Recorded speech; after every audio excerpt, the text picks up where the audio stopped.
Again with a new video. आज की इस वीडियो में बात करने वाले हैं जावा एरेज इन वन शॉट।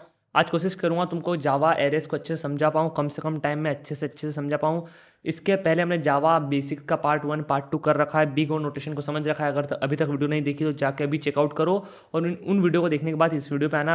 आओ चलो बात करते हैं एरेज के बारे में। अगर तुमको अपने एग्जाम्स के लिए भी एरेज को पढ़ना है तो ये वीडियो तुम्हारे लिए बेस्ट होने वाली। इससे तुम्हें एरेज अच्छे से समझ में आ जाएगा और तुम एरेज से रिलेटेड जो भी बेसिक क्वेश्चंस होते हैं, ट्रेवर्सल एंड डिलीशन अपडेशन, जो भी जैसे भी होता है इसके अंदर, कैसे चीज़ें वर्क करती है, कैसे इनिशियलाइज करते हैं, कैसे डिक्लेयर करते हैं, कैसे इनपुट लेते हैं, कैसे आउटपुट लेते हैं और कैसे टाइम कॉम्प्लेक्सिटी कैलकुलेट होती है फॉर एरे ऑपरेशंस। तो आज की वीडियो में बात करने वाले हैं प्रॉपरली। तो चलो शुरू करते हैं जावा एरेज इन वन शॉट। अगर जावा के अंदर भी नहीं कर रहे हो तो भी देख सकते हो। अगर तुम सी प्लस प्लस में या सी में एरेस को पढ़ रहे हो तो भी देख सकते हो। इससे तुम्हें भले सिंटेक्स अलग होगा पर तुम्हें एरेस का जो कोर कॉन्सेप्ट है वो समझ आएगा।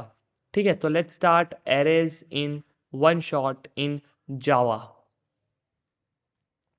ठीक है, तो सबसे पहला टॉपिक जो हमारे पास आ रहा है वो है व्हाट इज एन एरे। पहला ऑब्वियस कॉन्सेप्ट क्या होने वाला है, व्हाट इज एन एरे। एक एरे होता क्या है, चलो बात करते हैं एरे के बारे में। एरे एरे एक डेटा स्ट्रक्चर है। क्या है? Data structure. Data structure, let me zoom out a bit. ठीक है, डेटा स्ट्रक्चर है। ठीक है, या बोल सकते हो एक तरीका है डेटा को स्टोर करने का। एक तरीका है। क्या है? तरीका। एक वे है डेटा स्टोर करने, एक तरीका है डेटा स्टोर करने का। ठीक है, मतलब डेटा स्टोर करने का एक तरीका है। ठीक है, तो एरे की ज़रूरत पड़ी क्यों? चलो एक काम करता हूँ, मैं तुमको एक सिनेरियो देता हूँ। सिनेरियो देता हूँ एक एक सिनेरियो ये देता हूँ। मेरे कुछ मार्क्स है, लाइक मैथ्स में मेरे हैं 60 आउट ऑफ 80 है ना। ऐसे ही मेरे साइंस में है 35 आउट ऑफ 80। ऐसे करते करते करते मेरे पास 5 सब्जेक्ट्स के मार्क्स है। ठीक है, अब मैंने तुमको बोला कि इसको स्टोर कराओ तुम्हारे मतलब वेरिएबल के अंदर। तुम्हारे वेरिएबल के अंदर इनको क्या करो, स्टोर कराओ। अब अगर तुमको वेरिएबल नहीं पता तो एक फटाफट क्विक रिकैप दे देता हूँ वेरिएबल के बारे में। तो वेरिएबल क्या होता है? वेरिएबल एक कंटेनर जिसके अंदर हम हमारा, ये कंटेनर है जिसके अंदर हमारा क्या रखते हैं, डेटा। डेटा रखते हैं।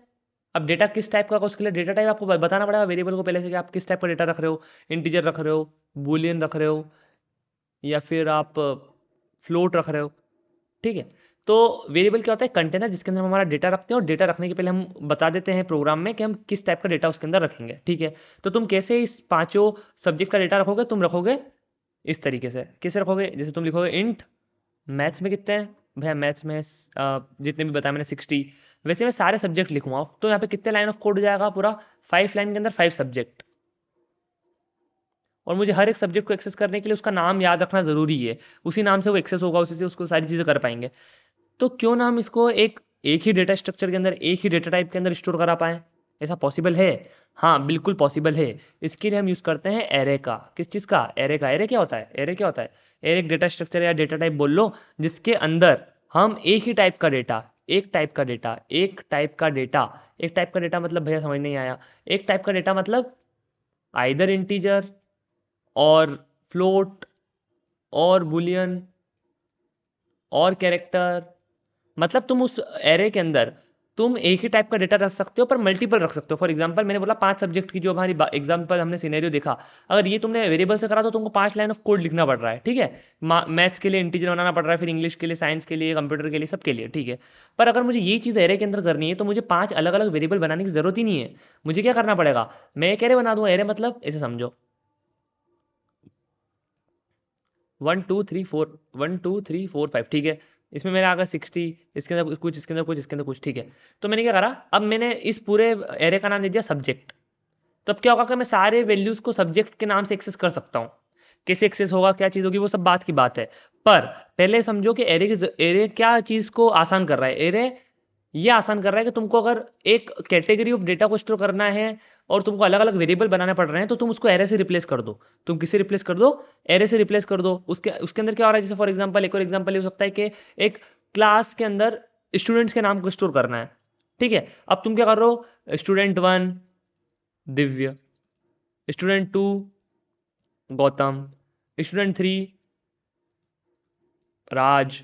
अगर तुम इस तरीके से नाम स्टोर करोगे तो 60 लाइन्स ऑफ कोड तुम सिर्फ नाम स्टोर करने के लिए रखोगे तो क्या ये एक अच्छी प्रैक्टिस है? बिल्कुल नहीं है। इसकी जगह हम क्या करेंगे, एक एरे बनाएंगे, एरे बनाएंगे स्टूडेंट नाम का, और उस स्टूडेंट नाम के अंदर हम स्ट्रिंग पास कर देंगे। हम क्या एक्सेप्ट करेंगे उस एरे के अंदर, उस एरे के अंदर हम क्या एक्सेप्ट करेंगे, स्ट्रिंग एक्सेप्ट करेंगे। तो क्या कर सकेंगे फिर हम स्टूडेंट नाम से ही अलग अलग स्टूडेंट को एक्सेस कर पाएंगे, और एक ही लाइन ऑफ कोड से हम सारे स्टूडेंट्स को उसके अंदर स्टोर करा पाएंगे, और एक ही नाम से, एक ही वेरिएबल नेम से उसको एक्सेस कर पाएंगे। एक और बात, आप सेम टाइप का डेटा रख सकोगे, सेम टाइप ऑफ डेटा। अगर तुम स्ट्रिंग रख रहे हो तो स्ट्रिंग, इंटीजर रख रहे हो तो इंटीजर। अगर तुम एक एरे बना रहे हो तो तुम्हें पहले से बताना पड़ता है कि तुम किस टाइप का डेटा रखोगे, और एरे फिक्स्ड साइज का होता है। तुमको पहले बताना पड़ता है कि तुम्हारे एरे की साइज क्या होने वाली है। अगर तुमने बोल दिया कि 5 होगी साइज, तो तुम 5 वैल्यू ही स्टोर कर सकते हो, ओनली 5 वैल्यूज। अगर तुमने बता दिया तो कितनी वैल्यूज, ओनली 5 वैल्यूज। तो आई थिंक तुमको समझ आया होगा कि एरे क्या होता है। एरे एक डेटा स्ट्रक्चर या एक तरीका है जिससे हम डेटा को एक ही वेरिएबल के अंदर स्टोर कर पाते हैं। जैसे कि क्या होता है कि जब ये ग्रुप ऑफ डेटा को हम स्टोर करते हैं कोड के अंदर, तो हम अलग अलग वेरिएबल नहीं बनाते, हम अलग अलग वेरिएबल नहीं बनाते। हम क्या करते हैं, उस ग्रुप ऑफ वेरिएबल का एक कॉमन नेम दे के एक एरे बना देते हैं, और उस एरे के अंदर हम अलग अलग वैल्यूज को क्या कर देते हैं, स्टोर कर देते हैं। अलग अलग वैल्यूज को क्या कर देते हैं, स्टोर कर देते हैं। और एरे के अंदर दो चीज़ें बहुत ध्यान रखना, एक तो क्या कि फिक्स्ड साइज होती है, फिक्स्ड होती है साइज, और क्या होता है, फिक्स साइज होती है, और फिक्स साइज होती है, और इसका जो डेटा होता है वो कंटीजियस लोकेशन पे होता है, कंटीजियस मेमोरी लोकेशन पे, कंटीजियस मेमोरी लोकेशन पे। भैया कंटीजियस मेमोरी लोकेशन क्या होता है, कंटीजियस मेमोरी लोकेशन क्या होता है। फॉर एग्जाम्पल एक अच्छा सा एग्जाम्पल आया है, एग्जाम्पल देता हूँ। समझो तुम्हारी मेमोरी है, क्या है, मेमोरी है। तुमने एक एरे बनाया ऑफ साइज 5, ऑफ साइज 5, तो जो 5 वैल्यूज तुम्हारे एरे के अंदर स्टोर होगी वो मेमोरी के अंदर स्टोर होगी एक्चुअल में। तो जो 5 वैल्यूज होगी ना वो लाइन से स्टोर होगी एरे के, मेमोरी के अंदर भी, मेमोरी के अंदर भी क्या होगी, लाइन से स्टोर होगी। फॉर एग्जाम्पल अगर तुम्हारा तुमने 5 साइज का एरे बनाया, उसके अंदर वैल्यूज रख दी 5, ठीक है, 1 2 3 4 5, बाकी सब फिल है, और लास्ट वाली वैल्यू खाली है, एक ही बचा है। समझो तुम्हारी मेमोरी है, ठीक है। तो तुमने क्या करा कि 5 साइज ऑफ एरे बनाया। अब 5 साइज ऑफ एरे बनाया तो तुम्हारी वैल्यूज यहाँ स्टोर हो गई। पर अगर तुम 6 करोगे ना, अगर तुमने 6 कर दिया, तो ये तुम्हारी मेमोरी फुल हो गई है। क्यों मेमोरी फुल हो गई है, क्योंकि एरे कंटीजियस मेमोरी लोकेशन के अंदर ही डेटा स्टोर करता है। मतलब कंटीजियस मतलब एक के बाद एक। अगर तुमने लिखा है 1 2 3 4 5 ये वैल्यूज स्टोर कर रही है एरे के अंदर, तो 1 के बाद 2 होगा, 3 होगा, 4 होगा, 5 होगा। पर अगर तुमको 6 स्टोर करना है तो 6 के लिए तो जगह है ही नहीं, मेमोरी कंटीजियस मेमोरी है ही नहीं, तो 6 यहाँ स्टोर नहीं कर सकते। यहाँ पे 6 जो दिख रहा है तुमको ये स्टोर नहीं कर सकते। क्या चाहिए हमको, कंटीजियस मेमोरी लोकेशन चाहिए। एक के बाद हमको क्या चाहिए, मेमोरी लोकेशन चाहिए।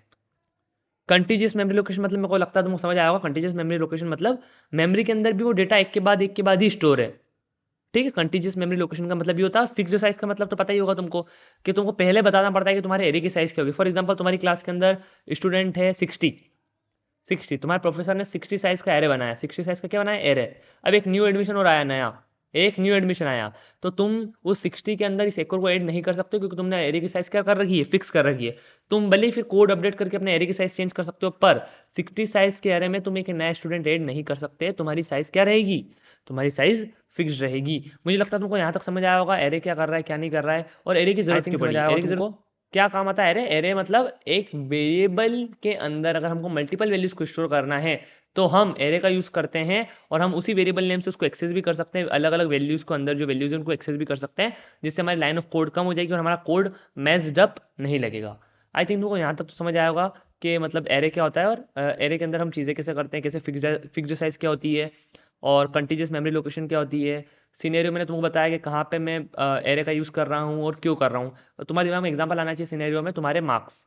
जैसे मार्क्स दिमाग में आएंगे तुमको समझ आएगा कि मुझे अलग अलग वेरिएबल नहीं बनाने हैं, मुझे एरे बनाना है। एरे बनाऊंगा तो क्या होगा, सारे मार्क्स उस एरे के अंदर शुरू हो जाएंगे, और फिर उस एरे के नाम से, जो एरे का नाम है, जब वेरिएबल का नाम है, उस वेरिएबल नेम से, उस एरे के नेम से हम उस पर्टिकुलर वैल्यू को क्या कर पाएंगे, एक्सेस कर पाएंगे। आई थिंक तुमको एरे का इंट्रोडक्शन क्लियर होगा। चलो बात करते हैं हम next, that is declaration and initialization of an array. चलो ठीक है, बात करते हैं कैसे एरे को डिक्लेयर करेंगे, कैसे इनिशियलाइज करेंगे। एरे इनिशियलाइज, एरे डिक्लेरेशन देख लेते हैं पहले,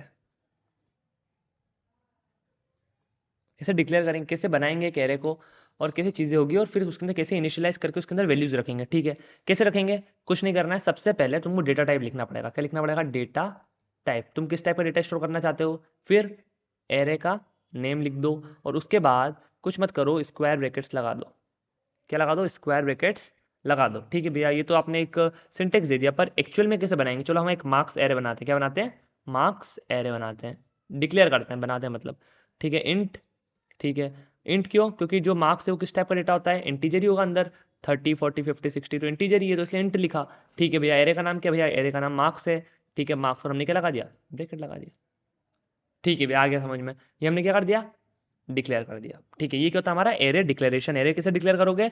डेटा टाइप लिखोगे पहले, एरे का नाम लिखोगे, और फिर क्या लगाओगे? Square bracket. आई थिंक तुमको समझ आया होगा। अब बात करते हैं डिक्लेरेशन के बाद इनिशियलाइजेशन की। इनिशियलाइजेशन। ठीक है भैया, इनिशियलाइज कैसे करेंगे? अभी तो ये हमने बना दिया, चलो ठीक है बना दिया भैया हमने। अब इसके अंदर वैल्यू भी तो डालनी पड़ेगी। हाँ भैया बिल्कुल वैल्यू डालनी पड़ेगी। तो इनिशियलाइज कैसे करोगे? तो देखो, इनिशियलाइज करने के पहले तुमको समझना पड़ेगा कि एरे के अंदर तुम ऑन द स्पॉट वैल्यू डाल रहे हो कंपाइल होने के पहले, या कंपाइल होने के बाद यूजर से लेके फिर वैल्यू डालोगे। समझ रहे हो? मतलब अगर तुम इनिशियलाइज कर रहे हो तो इनिशियलाइज करने के लिए तुमको पहले, या तो तुम हार्ड कोड कर रहे हो। हार्ड कोड कर रहे हो मतलब तुमको पहले से वैल्यू डाल दी तुमने 10 20 30 40। और एक होता है, एक और क्या होता है, एक के अंदर ये होता है तुम यूजर से ले रहे हो वैल्यू, यूजर से इनपुट ले रहे हो। तो दोनों के बारे में बात करेंगे। पहले हार्ड कोडेड की बात करते हैं, यूजर से इनपुट के बारे में हम थर्ड स्टेप में बात करेंगे। ठीक है भैया, हार्ड कोडेड कैसे करेंगे? तो हार्ड कोडेड के लिए चलो बात करते हैं। हार्ड कोडेड मतलब तुम प्रोग्राम के अंदर पहले से लिख रहे हो वैल्यूज एरे के अंदर। ठीक है भैया, तो चलो मार्क्स की बात कर ही रहे थे तो मार्क्स ही कर देते हैं। इंट बनाते हैं, इंटीजर टाइप का मार्क्स होने वाला है तो मार्क्स। ठीक है भैया, उसके बाद स्क्वायर ब्रैकेट्स लगेंगे भैया। ठीक है, स्क्वायर ब्रैकेट्स लग गए। इसके बाद लगाओगे इक्वल्स टू। अब इस एरे के अंदर हम कुछ स्टोर कराएंगे। इसके अंदर क्या कराएंगे? स्टोर कराएंगे, डिक्लेयर करते हैं अब एरे को। अब आपको इक्वल्स टू के बाद लगाना है करली ब्रैकेट। क्या लगाना है? करली ब्रैकेट। करली ब्रैकेट के अंदर लिखोगे तुम वैल्यूज 10 20 30 40 50, कितनी भी लिख सकते हो, तुम्हारी इच्छा उतनी वैल्यूज लिख दो। ठीक है भैया, ये क्या हो गया हमारा? ये हमने हार्ड कोड कर दिया प्रोग्राम के अंदर। हमको पता है कि चलो ठीक है, हमने पहले से डाल दिए वैल्यूज। ठीक है, तो ये क्या हो गया हमारा? इनिशियलाइजेशन। ये क्या हो गया? इनिशियलाइजेशन। क्या हो गया? इनिशियलाइजेशन। ठीक है, समझ आया? आई थिंक समझ आया होगा तुमको। ये हो गया हमारा इनिशियलाइजेशन, और यहाँ पे हमारा हो गया था डिक्लेरेशन। ये डिक्लेरेशन हो गया, और ये हमारा हो गया इनिशियलाइजेशन। हमने वैल्यूज डाल दी एरे के अंदर, ये सब टाइप की वैल्यूज डाल दी। ये सब वैल्यूज डाल दिए किस एरे के अंदर? मार्क्स एरे के अंदर। मार्क्स एरे के अंदर। एरे का नाम क्या? मार्क्स है। एरे के अंदर किस टाइप का डेटा स्टोर है? बोले इंटीजर टाइप का डेटा स्टोर है। और वैल्यूज क्या है उस एरे के अंदर? ये सारी वैल्यूज है, जो तुम डालना चाहो उतनी डाल सकते हो। ये सब कंटीजियस मेमोरी लोकेशन के अंदर स्टोर होगी। मतलब 10 जिस मेमोरी लोकेशन पे है, फॉर एग्जाम्पल 10 मेमोरी लोकेशन पे है 1001 पे, तो 20 होगा 1002 पे, 30 होगा 1003 पे। ठीक है, ऐसे चलता रहेगा। ऐसे कंटीजियस मेमोरी लोकेशन के अंदर वो क्या होंगे? स्टोर होंगे। आई थिंक तुमको यहाँ तक क्लियर है। ठीक है, तो ये हो गया हमारा एरे को इनिशियलाइज कैसे करते हैं, कैसे एरे के अंदर हम मल्टीपल वैल्यूज को स्टोर करते हैं, और कैसे एरे को डिक्लेयर करते हैं, और कैसे इनिशियलाइज करते हैं। आई थिंक तुमको यहाँ तक समझ आया होगा। ठीक है, अब हम देखते हैं नेक्स्ट टॉपिक क्या है हमारा। Next topic input and output. Input and output. Input and output. चलो बात करते हैं इनपुट एंड आउटपुट के बारे में। इनपुट एंड आउटपुट का मतलब क्या? मतलब एरे से कैसे वैल्यूज को तुम बाहर दिखाओगे। चलो इनपुट एंड आउटपुट की पहले बात कर लेते हैं कि एरे के अंदर वैल्यूज को एक्सेस कैसे करेंगे। इंडेक्सिंग भी तो समझना पड़ेगी। इंडेक्सिंग समझेंगे तभी तो हमें। अब भी तुम्हारे दिमाग में एक डाउट आया होगा कि हमने एक एरे बना दिया, पर अब एरे बनाया है तो वैल्यू चाहिए मुझे 20 को एक्सेस करना है। 20 मेरे को चाहिए, क्योंकि 20 किसके मार्क्स है? 20 मार्क्स है इंग्लिश के। 20 किसके मार्क्स है? इंग्लिश के। मुझे पता है कि जो फर्स्ट वाले वो मैथ्स के, सेकंड वाले इंग्लिश के, थर्ड वाले इसके, फोर्थ इसके, फिफ्थ इसके, सिक्स इसके, सेवंथ इसके, एंड सो ऑन उसके हैं। ठीक है, पर अगर मुझे सेकंड वैल्यू को एक्सेस करना है, जो कि इंग्लिश के लिए मेरे को पता है कि इंग्लिश के लिए है, तो मैं सेकंड वैल्यू को एक्सेस कैसे करूंगा? तो सेकंड वैल्यू को एक्सेस करने के पहले आपको समझना पड़ेगा indexing in array. Indexing indexing in an array. Indexing in an array. Array के अंदर इंडेक्सिंग क्या होती है वो समझना पड़ेगा। तो चलो समझते हैं एरे के अंदर इंडेक्सिंग। तो एक और एरे बनाता हूँ, फिर उसकी इंडेक्सिंग को देखते हुए हम समझेंगे इस चीज़ को। ठीक है, तो एक एरे बना देता हूँ वापस में, इंट इंट मार्क्स नाम का एरे बना देता हूँ वापस। इसके अंदर मैंने वैल्यू डाल दी 10 20 30 40 50। ठीक है भैया, समझ आ गया। अब मुझे बताओ भैया, मुझे 10 को प्रिंट कराना है। 10 को कैसे प्रिंट कराऊंगा? पहले मुझे बताओ इस एरे की साइज कितनी है। इस एरे की साइज है 1 2 3 4 5। भैया साइज तो 5 है, बिल्कुल सही है। साइज कितनी? 5 है। पर अगर हमको फर्स्ट वैल्यू को एक्सेस करना है तो हमको जीरो से एक्सेस करना पड़ेगा। जीरो से एक्सेस करना पड़ेगा, और जीरो से ही स्टार्ट होती है इंडेक्सिंग। तो 0 1 2 3 एंड 4। 4 इंडेक्स पे हमारी फिफ्थ वैल्यू है। फोर्थ इंडेक्स पे हमारी फिफ्थ वैल्यू, क्योंकि हम इंडेक्सिंग कहाँ से स्टार्ट कर रहे हैं, 0 से स्टार्ट कर रहे हैं भैया। भैया मुझे 10 को प्रिंट करना है, 0 इंडेक्स को प्रिंट करना है, 0th इंडेक्स पे जो वैल्यू उसको प्रिंट करना है। कुछ भी नहीं करना है तुमको, तुम्हारे एरे का नाम क्या है, बोले मार्क्स नाम है, ठीक है। ठीक है, इसके अंदर कौन सा 0th इंडेक्स ना, फर्स्ट वैल्यू मतलब 0th इंडेक्स, तो 0th इंडेक्स मतलब स्क्वायर ब्रैकेट के अंदर लिख दो 0 और इसको क्या कर दो, प्रिंट कर दो। इसको क्या कर दो, इसको कर दो, इसको कर दो प्रिंट। प्रिंट मतलब वही system.out.system.out.print वाला फंक्शन जो हमारा यूज होता है। मार्क्स 0 मतलब हम 10 को एक्सेस कर रहे हैं, अगर हमको इसको एक्सेस करना है 20 को, तो first index, second index, third index, fourth index, खाली ये जो है 0 लिखा है यहाँ पे, ये इंडेक्स लिखना है आपको। आपको जिस इंडेक्स की वैल्यू को एक्सेस करना है आपको उस इंडेक्स को लिखना पड़ेगा यहाँ पे। भैया मुझे तो 40 को एक्सेस करना है। 40 कौन से इंडेक्स पे, काउंट करो 0 1 2 3, थर्ड इंडेक्स पे, तो क्या करोगे, तुम्हारे एरे का नाम क्या है, मार्क्स, ठीक है भैया। कौन सी वैल्यू, कौन से इंडेक्स पे वैल्यू, थर्ड इंडेक्स पे, ठीक है। क्या कर दोगे, प्रिंट कर दोगे मार्क्स ब्रैकेट में 3, स्क्वायर ब्रैकेट के अंदर है ना 3 मतलब यहाँ पे थर्ड इंडेक्स, थर्ड इंडेक्स पे क्या है, 0 1 2 3, थर्ड इंडेक्स पे हमारा 40, तो हमको क्या मिल जाएगा, 40 मिल जाएगा। आई थिंक तुमको एक्सेस करना और इनिशियलाइज और डिक्लेयर करना आ चुका है। इसको एक बार कोड करके देखना हो तो चलो कोड कर लेते हैं। अगर तुमने मेरी पुरानी वीडियोस देखी है पार्ट 1 पार्ट 2, तो तुमको पता होगा हम यूज करते हैं जावा कंपाइलर ऑनलाइन gdb.com, जो कि ऑनलाइन जावा कंपाइलर है। चलो इसके बारे में बात करते हैं। आई थिंक तुमको दिख रहा होगा प्रॉपर, ठीक है। अगर तुमको जावा बिल्कुल भी नहीं आता और तुमको जावा में करना हो तो मैंने आई बटन में वीडियोस दे रखी है और डिस्क्रिप्शन में भी जाकर तुम चेकआउट कर सकते हो वीडियोस को, और बिगो नोटेशन भी पढ़ा रखा है, ताकि जब हम टाइम कॉम्प्लेक्सिटी के बारे में बात करेंगे जावा के अंदर, सॉरी एरेस के अंदर, तो तुम अच्छे से समझ पाओगे। तो चलो पहले एक मार्क्स का एरे बना लेते हैं। मार्क्स का एरे, मार्क्स किस टाइप का डेटा है, इंट टाइप का मार्क्स, ठीक है। स्क्वायर ब्रैकेट जो मैंने बताया, ठीक है। इसके अंदर वैल्यूज रखनी है, क्या क्या वैल्यूज थी हमारी, 10 20 30 40 एंड 50, ठीक है भैया। भाई मुझे फर्स्ट वैल्यू को एक्सेस करना है तो कुछ नहीं करना है, प्रिंट एलन फंक्शन लिखा, इसके अंदर कौन सी वैल्यू एक्सेस करनी है, फर्स्ट वैल्यू, यानी 10 को अगर एक्सेस करना है तुमको, तो तुमको इंडेक्सिंग काउंट 0 से स्टार्ट करना पड़ेगा। फर्स्ट वैल्यू तो जीरोथ इंडेक्स, तो मार्क्स स्क्वायर ब्रैकेट के अंदर 0, डन है। ठीक है, अब इसको रन करके देखते हैं क्या लगता है, रन होगा, बिल्कुल क्यों नहीं होगा, रन होगा, बिल्कुल होगा रन। कोई एरर नहीं, देख सकते हो तुम, 10 आ चुका है, 10 ही आएगा, क्योंकि हमारी फर्स्ट वैल्यू क्या है, 10 ही है फर्स्ट वैल्यू 0th इंडेक्स पे। तो भैया मुझे फर्स्ट इंडेक्स देखना, फर्स्ट इंडेक्स पे क्या है, 0th इंडेक्स पे 10 है, फर्स्ट इंडेक्स पे 20 है, तो क्या आउटपुट आना चाहिए, 20 आना चाहिए। लेट्स सी 20 आएगा नहीं आएगा, आ चुका 20, तुम देख सकते हो 20 भी, ये रहा, दिख रहा 20।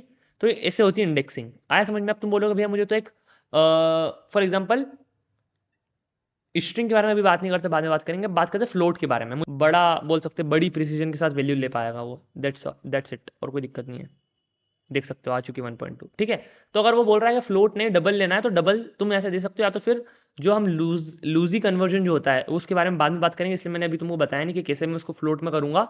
इसलिए हमने क्या करा, उसको डायरेक्टली डबल में चेंज कर दिया, ताकि हम अच्छे खासे प्रिसीजन तक की वैल्यू ले पाए। आई थिंक तुमको समझ आएगा जीरो इंडेक्सिंग। तो क्या होता है, फर्स्ट वैल्यू ये 0th इंडेक्स पे, ये फर्स्ट इंडेक्स पे, second index, third index, fourth index, और साइज कितनी 5 है, साइज 5 है पर इंडेक्स 4 है, साइज -1 तक ही हमारा इंडेक्स होता है, साइज 5 है तो 5 - 1 फोर्थ इंडेक्स तक। आई थिंक तुमको समझ आया है, ये हमने क्या बना दिया, ये डिक्लेयर भी करना आ गया तुमको, तुमको इनिशियलाइज करना भी आ गया, और तुमको इंडेक्सिंग के थ्रू उसको वैल्यू को लेना भी आ चुका है। आई थिंक तुमको क्लियर होगा इतना। अब बात करते हैं हम, हमारा नेक्स्ट टॉपिक क्या है, let me see the board topics. The next is input and output. हाँ मतलब हमने आउटपुट देना सीख लिया है, पर इनपुट लेना नहीं सीखा। अभी हम इनपुट की जगह हम क्या कर रहे हैं, हम इनपुट की जगह हम पहले से हार्ड कोड कर दे रहे हैं। इनपुट की जगह हम क्या कर दे रहे हैं, हार्ड कोड कर दे रहे हैं, input and output. Input and output के लिए क्या करने वाला हूँ मैं, इनपुट एंड आउटपुट के लिए अभी क्या हो रहा है कि मुझे फर्स्ट वैल्यू चाहिए, तो मुझे 0th इंडेक्स लिखना पड़ रहा है, फिर फर्स्ट चाहिए तो फर्स्ट, मतलब सेकंड चाहिए तो फर्स्ट, फिर ऐसे अगले इंडेक्स के लिए, उसके अगले इंडेक्स के लिए, बार बार अगर मैं ऐसे लिखूंगा तो बहुत बड़ा कोड नहीं हो जाएगा, वापस वही प्रॉब्लम हो गई जो वेरिएबल को क्रिएट करते समय हो रही थी। मतलब अगर मैं एक मार्क्स नाम का एरे बना भी रहा हूँ और उसके अंदर मैं 10 वैल्यू स्टोर करा रहा हूँ, और फिर मैं 10 बार अलग अलग इंडेक्स के थ्रू उसको एक्सेस करूंगा, तो क्या प्रॉब्लम नहीं होगी, बिल्कुल होगी। तो उसके लिए हम यूज़ करेंगे लूप, जिससे हम हर एक वैल्यू के पास जा सके और हर एक वैल्यू को प्रिंट करा सकें। और इनपुट के लिए भी हम लूप का यूज़ करेंगे, और कैसे करेंगे, क्या सब चीज़ों वाली, उसको आई थिंक हम सीधा कोड करके देखते हैं, ताकि तुमको समझ आएगा कि कैसे मैं इनपुट लेने वाला हूँ। पर उसके पहले मैं बता देता हूँ मैं क्या करने वाला हूँ। इनपुट लेने के लिए क्या करूँगा, पहले एरे को मैं क्रिएट करूंगा और पहले से उसको बता दूंगा कि इस साइज से ज़्यादा तुम वैल्यू लेना मत। मतलब मैं ऐसे बनाऊंगा, मैं लिखूंगा किस टाइप का एरे बनाऊंगा, मैं मार्क्स नाम का ही बनाऊंगा, पर इस बार मैं वैल्यूज़ पहले से नहीं दूंगा, मैं यूज़र से लूंगा वैल्यूज़। कैसे लोगे? ऐसे लूंगा कि पहले मैं एक एरे बना देता हूँ जिसके अंदर कोई वैल्यू नहीं होगी।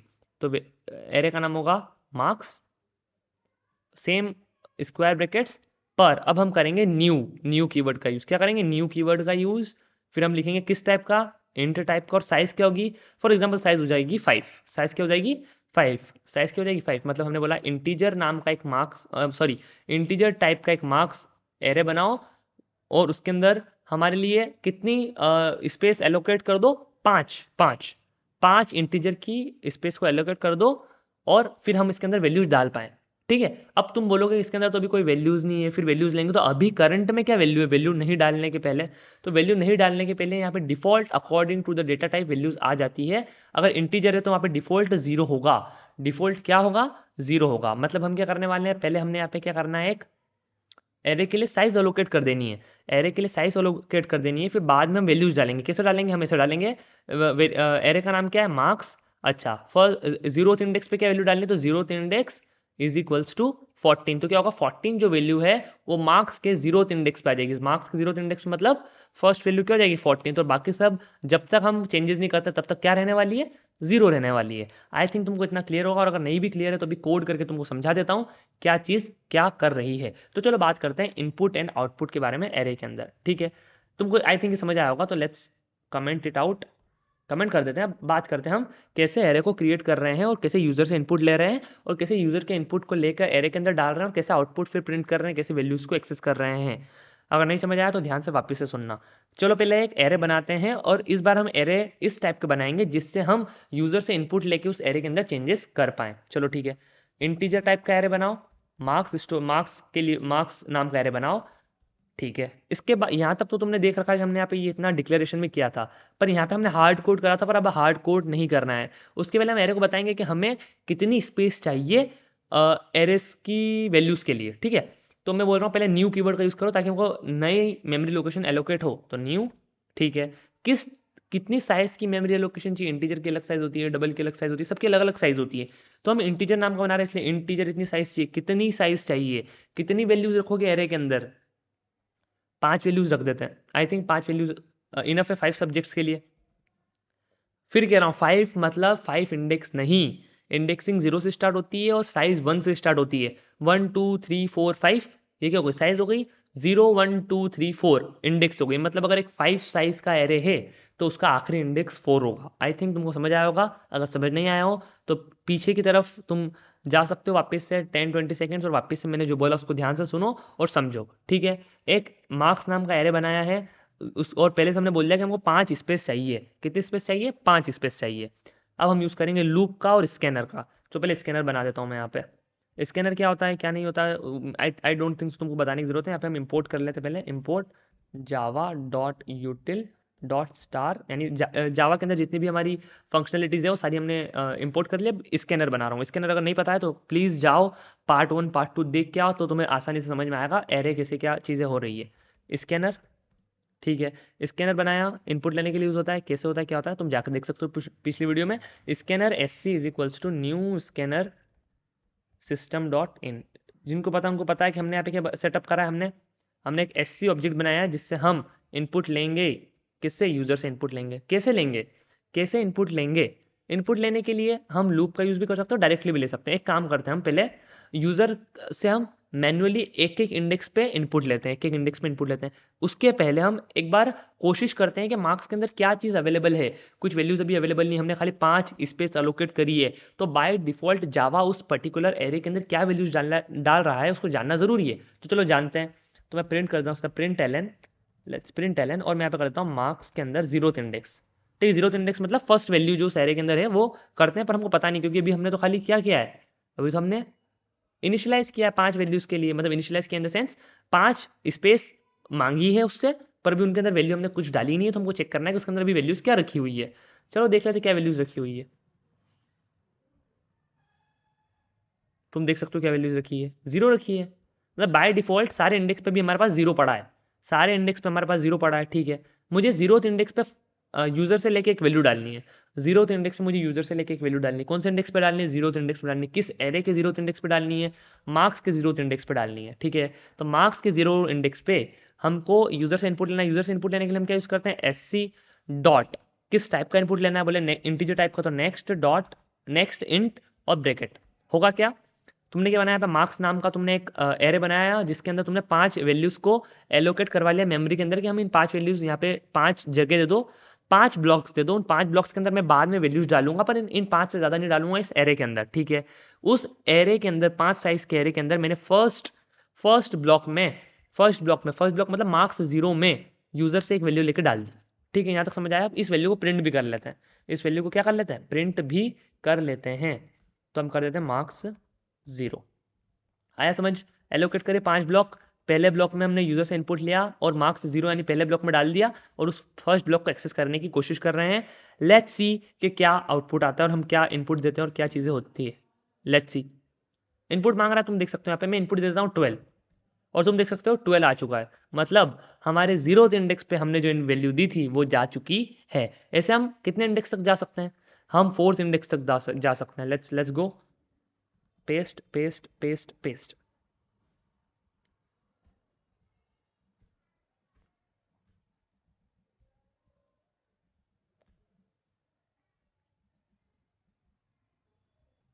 तो देखो फर्स्ट वैल्यू हो गई हमारी, ये फर्स्ट वाली जो है ये हमारा हो गया first index.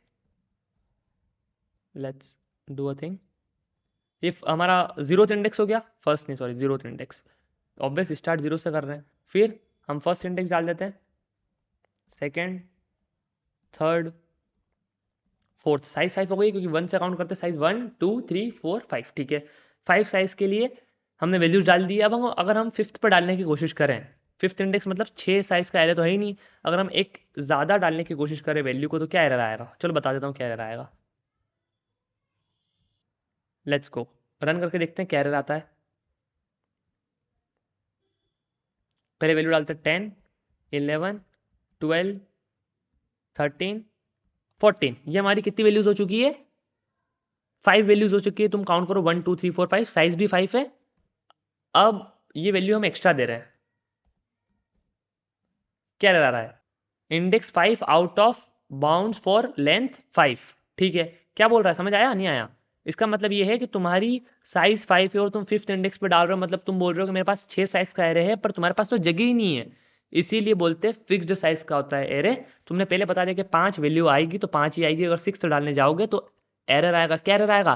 Array index out of bonds exception.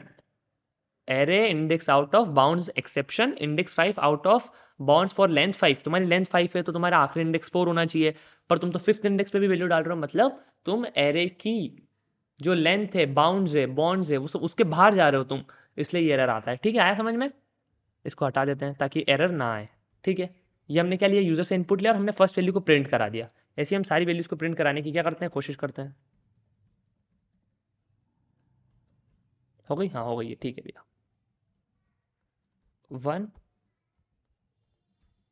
2 3 4। ठीक है, सारी वैल्यूज ले ली, सारी वैल्यूज को वापस एक्सेस भी कर रहे हैं। देखो जीरोथ इंडेक्स पे हमने इनपुट ले लिया, ये इनपुट लेना मैंने सिखाया है मेरी जावा पार्ट 1 पार्ट 2 में, जाकर चेकआउट करो। First index, second index, third index, fourth index पे हमने इंटीजर इनपुट को रख दिया है जो हमने लिया है यूजर से, और फिर उसी इंडेक्स पे जाके हमने वैल्यू को एक्सेस कर लिया है। ठीक है भैया, समझ आया? Let's go and run it. चलो वैल्यू डालते हैं फटाफट फटाफट। 10 11 12 13 14। तुम देख सकते हो वापस प्रिंट हो गई है। 14 तक मैंने डाला था यहाँ तक, उसके बाद ऑटोमेटिकली 10 11 12 13 14 प्रिंट हो चुकी है। भैया बिल्कुल समझ आ गया है। अगर मुझे 100 साइज का एरे बनाना है और 100 इनपुट लेना है तो क्या मैं बार बार इसे 0 से लेकर 4 तक जाऊंगा? नहीं जाना पड़ेगा। इसको हम रिप्लेस कर सकते हैं एक चीज से। बताओ क्या है वो चीज? बताओ फटाफट, क्या क्या है चीज दिख रही है तुमको? लूप। लूप का यूज कर सकते हैं। क्यों लूप का यूज कर सकते हैं? मैं बिल्कुल कर सकते हैं। लूप का यूज कैसे कर सकते हैं? देखो तुम, ए, सारे स्टेटमेंट में क्या चेंज है? खाली इंडेक्स चेंज है, और इंडेक्स भी 0 से लेके कहां तक जा रहा है? लेंथ से एक कम तक, लेंथ से एक कम तक, लेंथ से एक कम तक। चलो इसको लूप से रिप्लेस करते हैं। कैसे करेंगे? फॉर लूप लगाएंगे एक। इसके अंदर क्या लिखेंगे? अगर लूप नहीं पता है तो जाके part 2 of Java series check out करो, और अगर पार्ट 1 भी नहीं देखे तो वो भी जाके चेकआउट करो। ठीक है, int I is equals to 0। ठीक है भैया, आई लेस देन किससे कम है? लेंथ से कम है, लेंथ कितनी है 5 है, ठीक है 5 है, आई प्लस प्लस, ठीक है ठीक है। अभी आई क्या प्रिंट करेगा, आई क्या प्रिंट करेगा, चलो प्रिंट करा ही लेते हैं, तुमको अगर नहीं पता है तो 0 से लेके वो 4 तक प्रिंट करेगा, जो कि हमको यहाँ पे इंडेक्स में 0 से 4 तक ही चाहिए, इसलिए चलो ठीक है आई को प्रिंट कराते हैं ताकि तुमको समझ आए कि मैं क्या कहना चाह रहा हूँ। अब इसको कमेंट आउट कर देता हूँ ताकि कोई एरर ना आए, ठीक है।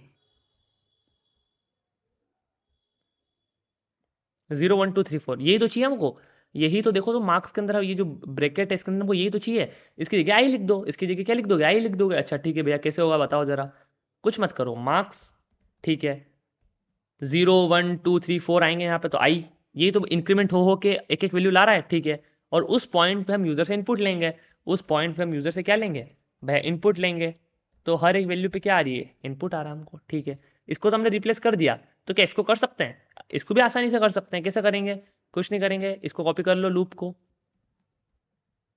पेस्ट कर दो, ये जो लाइन है हमारी system dot out dot print L, इसके अंदर क्या चीज़ है जो बार बार डायनेमिकली चेंज हो रही है, ऑब्वियस इंडेक्स चेंज हो रहा है, और इंडेक्स कहाँ से स्टार्ट हो रहा है, 0 से 4 तक जा रहा है, इसलिए मैंने लेस देन 5 करा, लेस देन 5 मतलब 4, 0 फिर 1 फिर 2 और फिर 3 और फिर 4, 4 छोटा है, हाँ जैसे ही 5 होगा ये ब्रेक हो जाएगा लूप, ठीक है। 1 की जगह यहाँ पे क्या लिखूंगा मैं, आई लिखूंगा, क्यों, पहले 0 प्रिंट हो फिर 1 प्रिंट हो 2 हो 3 हो 4 हो 5 हो, ठीक है। ये हमने इनपुट लिया यूजर से और फिर अगले ही लूप में हमने उसको प्रिंट कर दिया, ठीक है। आया समझ में, आया समझ में, आई थिंक आया होगा समझ में, लेट्स गो।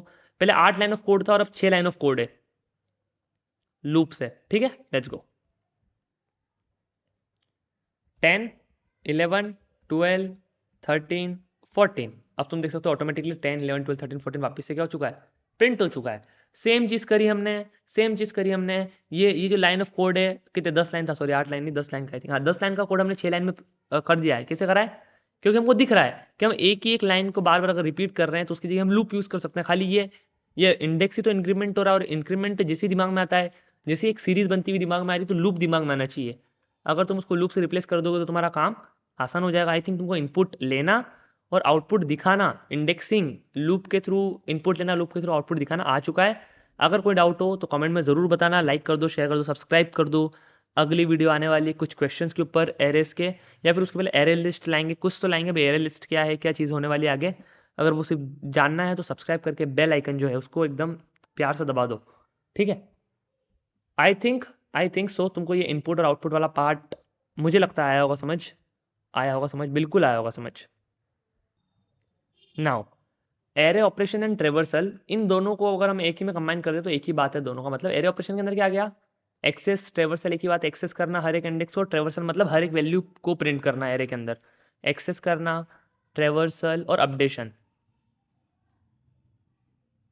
ठीक है अपडेशन, ठीक है। चलो बता देता हूँ, तीनों में थियोरेटिकली समझा दूंगा तुमको, है ना। चलो बात करते हैं अब, पहले बात करते हैं एक्सेस करने की। एक्सेस करना बताया मैंने, एक इंटीजर बना दो एज नाम का, जिसके अंदर तुम्हारे दोस्तों की एज है, लाइक 18 20 22 25, ठीक है भैया, ठीक है ठीक है, ये बना दिया। मुझे 20 को एक्सेस करना है, 20 को एक्सेस करने के लिए इंडेक्सिंग कर दो पहले उसकी, 0 1 2 3। अच्छा 20 कौन से इंडेक्स पे भैया, 1 इंडेक्स पे, तो क्या करोगे सीधा एज स्क्वायर ब्रैकेट 1, बस ये एक्सेस हो गया। यही तो होती है एक्सेसिंग, यही तो होती है एक्सेसिंग, ठीक है भैया।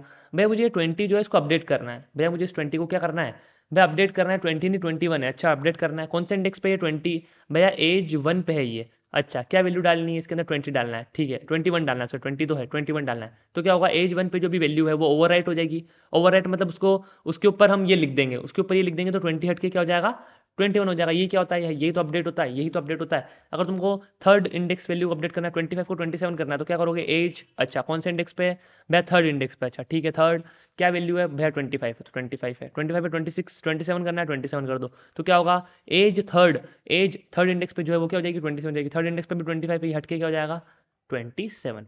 यही क्या होता है, यही क्या होता है, यही तो अपडेशन होता है, यही तो ये जो बताया था मैंने जिससे हम इंडेक्स से एक्सेस कर रहे हैं, यही तो एक्सेसिंग होती है। अब बता दिए ट्रेवर्सल की, ट्रेवर्सल हमने अभी पिछली जस्ट कुछ सेकंड पहले ही करा है, क्या करा है, एक इंटीजर बना दो जिसके अंदर तुम दे दो, क्या दोगे बताओ, मार्क्स ही ले लो, मार्क्स ले लिए, मार्क्स निकाल दिया 10 20 30 40 50, ठीक है। अब ट्रेवर्सल मतलब क्या, ट्रेवर्सल मतलब क्या, ट्रेवर्सल मतलब क्या, ट्रेवर्सल मतलब पूरे एरे को प्रिंट करा दो, पूरे एरे को ट्रेवर्स कर लो, पूरे एरे में घूम के आ जाओ, पूरे एरे में घूम के आ जाओ, सारी वैल्यूज प्रिंट कराओ। कैसे कराओगे, एक लूप चलाओगे, लूप चलाओगे आई 0 से कहाँ तक चलाओगे? 0 1 2 3 4। साइज कितनी है? 1 2 3 4 5, 5 साइज है।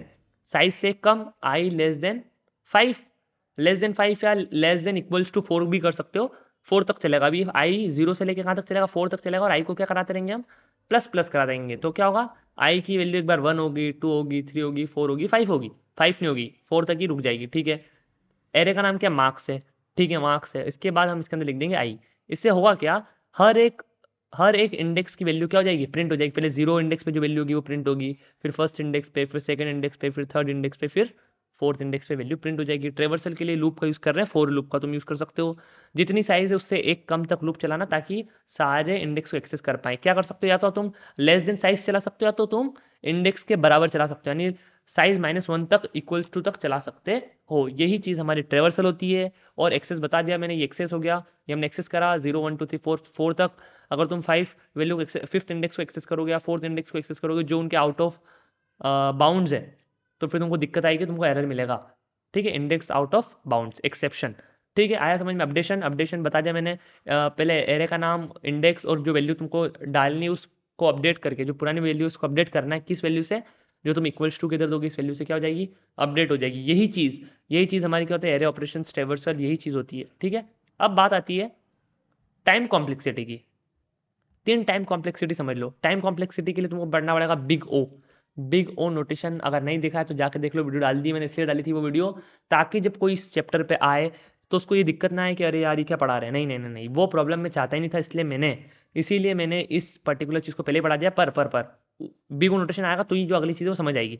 अगर तुम एक्सेस कर रहे हो वैल्यू को, वैल्यू एक्सेस कर रहे हो, यानी एक एरे बना हुआ है, इसमें 10 है, इसमें 20, इसमें 30, इसमें 40, इसमें 50 है। तुमको एक्सेस करना है 40 को। कौन से इंडेक्स पे? 0 1 2 3। तुम पहले से बता रहे हो कि मुझे थर्ड इंडेक्स वाली वैल्यू चाहिए। तुमने बता दिया एरे का नाम मार्क्स है। ठीक है, कौन सी वैल्यू चाहिए? थर्ड वैल्यू चाहिए। तो तुमको टाइम कितना लगेगा? कांस्टेंट टाइम लगेगा। सॉरी, हाँ, कांस्टेंट टाइम लगेगा। कितना टाइम लगेगा? कांस्टेंट पता है, वो तो हमको इंडेक्स पता है, तो हमको जाकर बस वैल्यू को प्रिंट करना है। कोई एक्स्ट्रा टाइम लगेगा, कोई हमको कुछ सर्च करने की जरूरत नहीं, कुछ भी करने की जरूरत नहीं है। सीधा इंडेक्स पे जाना है, सीधा उस एड्रेस पे जाना है, वैल्यू उठानी है और प्रिंट करनी है। ठीक है, तो एक्सेस करने के लिए एरे के अंदर जब एक्सेस करते हो तो टाइम कैसा लगता है? टाइम लगता है constant, O1 constant. Same goes with the updation, updation में भी क्या हो रहा है? तुम पहले से बता रहे हो इंडेक्स, तुमने बोल दिया मार्क्स, फर्स्ट इंडेक्स वाली वैल्यू को मुझे 10 देना है। फर्स्ट इंडेक्स वाली मतलब है 20 वाली वैल्यू। ये तो जीरो इंडेक्स है, ये फर्स्ट इंडेक्स है। मैंने बोला मार्क्स के अंदर जो फर्स्ट इंडेक्स है उस पर 10 दे दो। तो मैं पहले से बता रहा हूँ कहाँ पे लिखना है जाके। बस जाओ उस मेमोरी लोकेशन पे, जाके वहाँ पे 10 लिख दो। कितना टाइम लगा भैया? O1 ही लगा, कांस्टेंट टाइम। भैया कांस्टेंट टाइम लगा। अच्छा, अब बात आती है थर्ड के, ट्रेवर्सल। ट्रेवर्सल मतलब क्या? ट्रेवर्सल मतलब हर एक वैल्यू पे घूमना, हर एक वैल्यू पे मतलब अगर एरे की साइज 10 है तो कितना टाइम लगेगा भैया? फॉर एग्जांपल हम 10 स्टेप्स लगेगी। टाइम के बारे में बात करें, स्टेप्स के बारे में बात करें, 10 स्टेप्स लगेगी। भैया 100 है तो 100 स्टेप्स लगेगी। भैया अगर एरे की साइज n है, तो कितनी स्टेप्स लगेगी? n स्टेप्स लगेगी। मतलब कितना? ओ एन लगेगा। कितना टाइम लगेगा? ओ एन टाइम लगेगा। ठीक है, आया समझ में? कितना टाइम लगेगा? ओ एन टाइम लगेगा। ओ एन मतलब जितना बड़ा साइज होगा उतना ज़्यादा टाइम लगेगा। साइज के हिसाब से हमारी स्टेप्स इंक्रीज हो रही है, हर एक साइज पे एक स्टेप मैप हो रही है, इसलिए कितना टाइम लगेगा? ओ एन टाइम लगेगा। कितना टाइम लगेगा? ओ एन टाइम लगेगा for traversal. O N time मतलब लीनियर टाइम मतलब बताया मैंने, जितना इनपुट साइज होगा उसके हिसाब से स्टेप्स बढ़ रही है, वही हमारा क्या होता है? ट्रेवर्सल होता है। आई थिंक वो क्लियर होगा इतना। टाइम कॉम्प्लेक्सिटी हो गया, ट्रेवर्सल हो गया, एरे ऑपरेशन हो गया, इनपुट आउटपुट हो गया, डिक्लेरेशन हो गया, इनिशियलाइजेशन हो गया, एरेस कैसे बनते हैं, क्या होता है, सारी चीज़ें क्लियर है। I think so arrays in one shot हो चुका है जावा के अंदर। अब एरेज इन वन शॉट बहुत सारा को लग रहा होगा ये तो हमको मतलब बहुत बेसिक ही बताया, तो तुमको इतना इनफ है अगर तुमको एक डेटा स्ट्रक्चर का क्वेश्चन सॉल्व करना है एरे रिलेटेड बोल रहा हूँ, एरे लिस्ट का नाम नहीं ले रहा हूँ, फिक्स्ड साइज ऑफ एरेस के लिए ये एरे वन शॉट काफ़ी है, ये सीख लो। इसके बाद में जो है वो 25 क्वेश्चंस आने वाले हैं इजी लेवल के। आई थिंक 25 नहीं, 50 क्वेश्चंस होंगे टोटल, जिसमें से कुछ इजी के लिए अलग वीडियो आएगी, मीडियम के लिए अलग आएगी और हार्ड के लिए अलग आएगी, और उसी के बीच एरे लिस्ट भी आएगा। अब एरे लिस्ट क्या होता है? होता क्या है एरे के अंदर, तुम पहले से बता देते हो, पहले से क्या कर देते हो, तुम बता देते हो कि 5 साइज का एरे होगा, 10 साइज का एरे होगा। पर एरे लिस्ट में क्या होता है? एरे लिस्ट में नहीं बताना पड़ता है, डायनेमिक है एरे लिस्ट। डायनेमिक है एरे लिस्ट, क्या है? डायनेमिक है। भाई डायनेमिक मतलब क्या? डायनेमिक मतलब तुम चाहो उतनी वैल्यूज डाल सकते हो, तुमको बताने की ज़रूरत नहीं है। तुमने 10 भी डाल दिया, 20 भी डाल दिया, 30 भी डाल दिया, 40 भी डाल दिया, पहले से बताने की ज़रूरत नहीं पड़ती है कि तुम क्या डालने वाले हो उसके अंदर, और कितनी वैल्यूज चाहिए तुमको, वो कुछ भी बताने की ज़रूरत नहीं पड़ती है तुमको। तुम्हें सिर्फ एक एरे लिस्ट बनाना है, उसके अंदर वैल्यूज रखते जाना है और फिर उनको तुमको इंडेक्स से वापस लेना है। सेम होता है पर डायनेमिक होता है और थोड़ा सा अलग होता है, उसके बारे में कभी और बात करेंगे। पर उसके पहले, एरे लिस्ट के पहले, I think so easy level के क्वेश्चंस आने वाले हैं इसी चैनल पे। सब्सक्राइब कर लो, लाइक कर दो, शेयर कर दो, जो करना हो कर दो, सारी चीज़ें कर दो। Arrays in one shot done है। इसके बाद आने वाले कुछ क्वेश्चंस, देन उसके बीच में एरे लिस्ट, उसके बाद थोड़े से और क्वेश्चंस, और उसके बाद अगले डेटा स्ट्रक्चर पर जाएंगे, उसको पढ़ेंगे। ठीक है, आई थिंक वीडियो अच्छी लगी होगी। वीडियो अच्छी लगी तो लाइक करना, शेयर करना, सब्सक्राइब कर देना। Divya Arora signing out.